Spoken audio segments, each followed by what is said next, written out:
नमस्कार.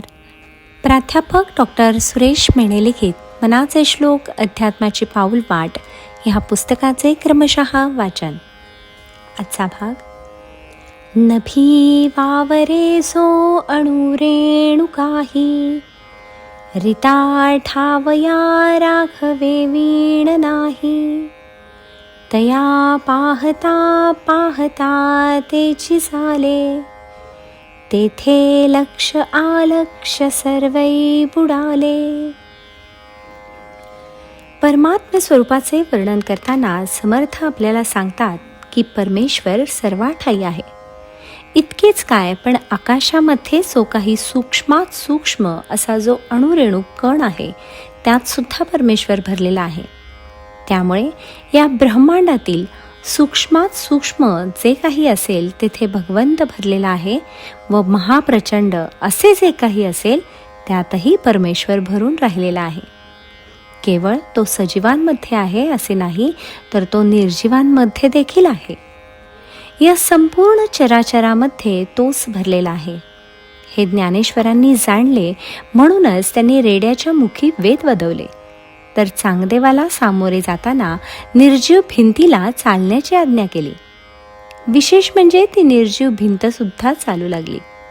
भक्त प्रल्हादाने सुद्धा हिरण्यकश्यपूला उत्तर दिले की परमेश्वर या चराचरात आहे असे म्हणून अगदी खांबात सुद्धा आहे असे सांगितले.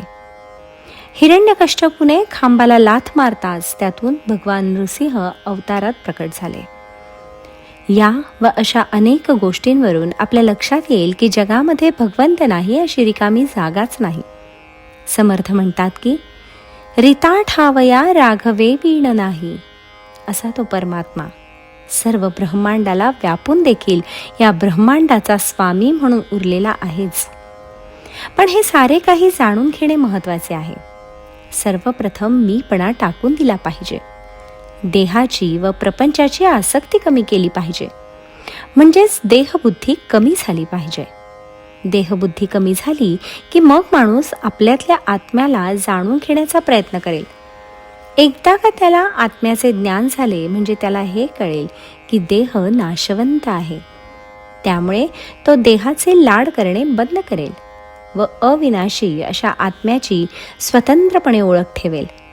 यातून त्याच्या लक्षात येईल की आपला आत्मा हा परमात्म्याचाच एक अंश आहे व आत्मा व परमात्मा यांना एकरूप करणे म्हणजेच परमार्थ होय, हे त्याला लक्षात येईल. एकदा का आत्मा व परमात्मा एकरूप झाला की साधकाचे व भगवंताचे वेगळे असे अस्तित्व उरणारच नाही. त्याला पाहता पाहता त्याच्यासारखेच झालो. उदाहरण घ्यायचे झाले तर पवित्र अशा गंगेला इतर नद्या व नाले भेटतात. ते गंगेला मिळेपर्यंत केवळ नद्या व नालेच असतात.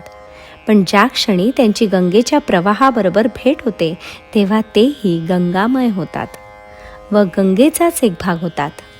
म्हणून समर्थ म्हणतात की तया पाहता पाहता तेची झाले. या अवस्थेला आपण आलो की मग दृश्य अदृश्य असा भेदच उरत नाही. सारे भेद नष्ट होतात. सारेच परमात्मामय असल्याने हे दृश्य आहे व हे अदृश्य आहे असे काहीच उरत नाही. म्हटले तर मनुष्याच्या रूपात सगुण रूपाने दृश्य होते व म्हटले तर परमात्मा स्वरूपात अदृश्य राहते. एकूण काय, तर असा भेदच मुळी राहत नाही. आपण परमात्मा स्वरूप होतो हेच खरे आहे. जय जय रघुवीर समर्थ.